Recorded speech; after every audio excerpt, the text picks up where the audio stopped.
আসসালামু আলাইকুম। যে যেখান থেকে আমার এই ভিডিওটি দেখছেন সবাইকে আন্তরিক শুভেচ্ছা ও অভিনন্দন।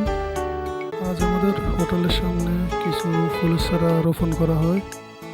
এটা সচরাচর সৌদি আরবে দেখা যায় না। যারা মিডল ইস্টে আছেন তারাই বলতে পারবেন। আমার প্রোফাইলের এটা একটা শখের জিনিস। সে প্রতি 1-2 মাস অন্তর অন্তর এই ফুলের চারাগুলো রোপণ করে।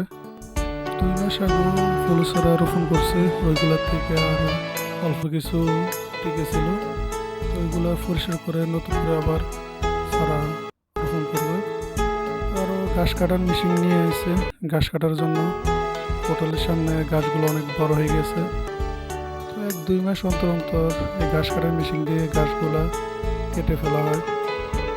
আরব দেশগুলোতে হোটেলের সামনে খুব তাজা ঘাস, ফুলের বাগান কমই দেখা যায়।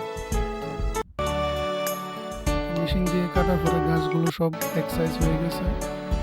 প্রতিদিন 2 টাইম পানি দিতে হয়, সকালে এবং বিকালে। সৌদি আরব অনেক গরম পড়ে। সৌদি আরব সচরাচর এসব জায়গায় কমই দেখা যায়।